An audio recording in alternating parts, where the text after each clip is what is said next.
Pelacur. Seringkali jika mendengar kata pelacur, banyak orang yang kemudian berpikir negatif, sebab profesi tersebut di kalangan masyarakat dianggap perbuatan yang menyimpang dan bertentangan dengan nilai norma agama dan budaya. Namun nyatanya, ternyata ada seorang perempuan yang berprofesi sebagai pelacur di zamannya, yang melahirkan sosok seorang nabi.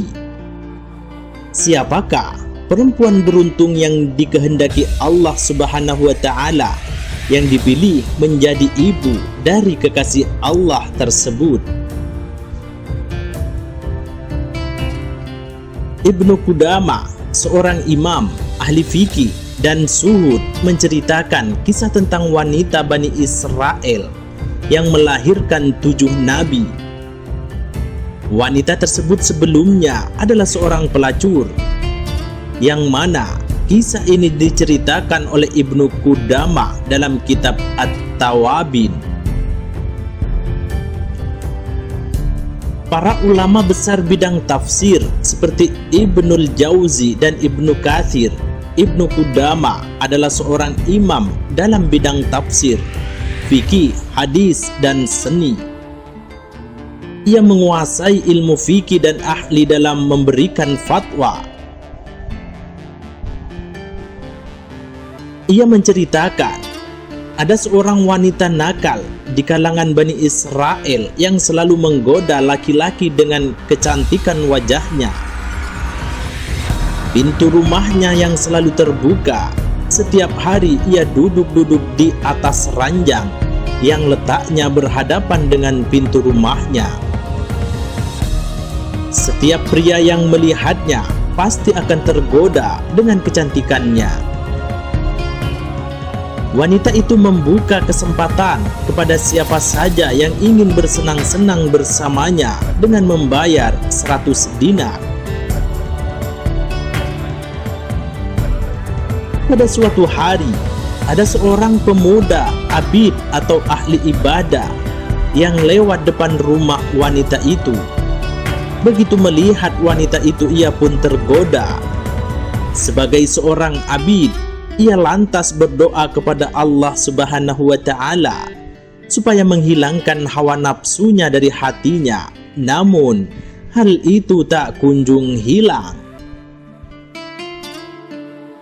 Pemuda ahli ibadah itu pun menuruti hawa nafsunya, yang akhirnya ia bekerja keras mengumpulkan uang agar bisa bersenang-senang dengan wanita tersebut.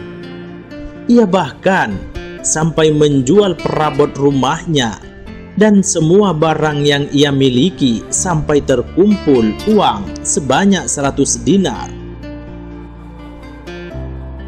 Setelah terkumpul, ia bergegas pergi ke rumah wanita itu dan menyerahkan uangnya kepada wakil si wanita.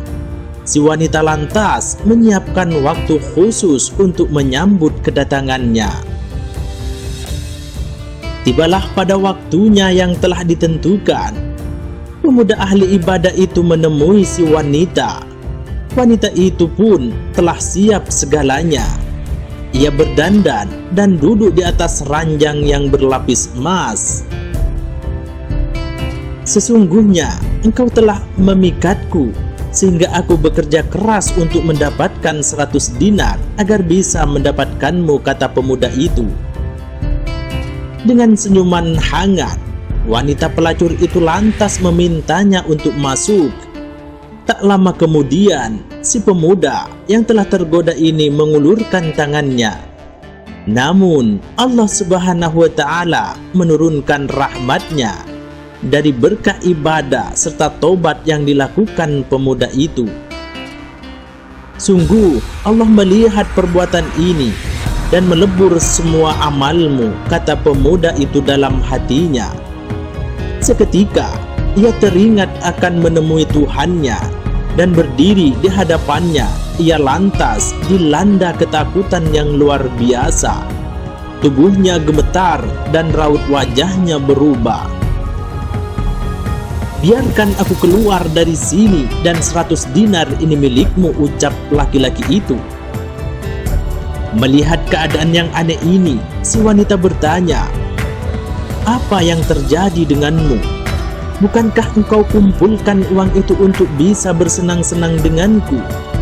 Tetapi ketika sudah tercapai apa yang engkau inginkan, engkau tinggalkan begitu saja. Aku takut kepada Allah. Sungguh, uang yang telah aku berikan kepadamu itu halal untukmu.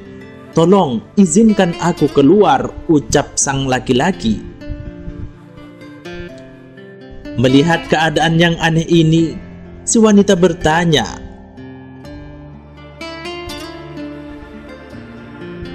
"Apakah kamu tidak akan berbuat apapun kepadaku?" "Tidak," jawabnya.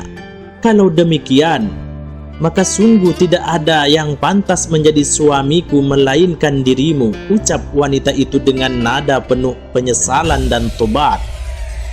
"Tinggalkan aku, biarkan aku keluar," teriak laki-laki itu dengan tatap memaksa pergi.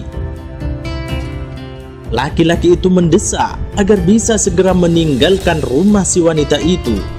Namun, wanita itu tidak mengizinkan hingga laki-laki itu mau menjadikannya istri. Singkat cerita, akhirnya laki-laki itu pun pergi meninggalkan rumah wanita itu dengan penuh penyesalan. Sebelum pergi, ia sempat memberitahu nama dan rumahnya. Sejak ditinggal oleh pemuda ahli ibadah itu, si wanita diselimuti rasa takut karena mendapatkan berkah dari sang pemuda.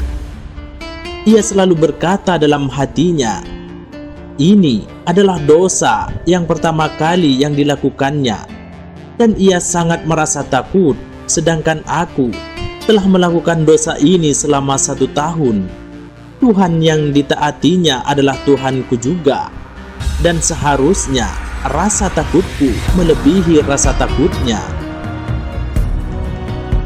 Wanita Bani Israel itu lantas bertaubat hingga pada suatu ketika ia memutuskan untuk menemui laki-laki itu dengan penampilan tertutup dan memakai cadar. Setelah bertanya ke sana kemari kepada penduduk desa, ia pun bertemu dengan laki-laki itu.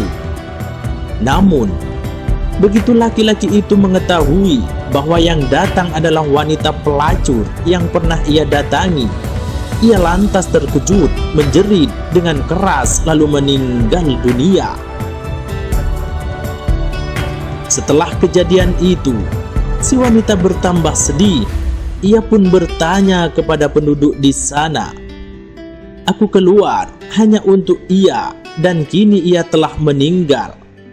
Apakah ada di antara keluarganya yang membutuhkan seseorang perempuan untuk dinikahi?" Penduduk desa kemudian memberitahu bahwa lelaki tersebut memiliki saudara laki-laki yang saleh tetapi miskin. Ya, ada. Pemuda itu mempunyai saudara laki-laki yang saleh, akan tetapi ia miskin, tidak memiliki harta, jawab salah seorang di antara mereka. "Tidak masalah, karena aku memiliki banyak harta," ucap wanita telah bertobat itu. Dan singkat cerita, wanita yang dulunya pelacur itu menikah dengan saudara laki-laki ini karena kecintaannya kepada saudaranya. Dan dikisahkan di antara keturunannya mereka terdapat 7 nabi Bani Israel. Ada pendapat yang menyebut wanita itu bernama Al-Malika.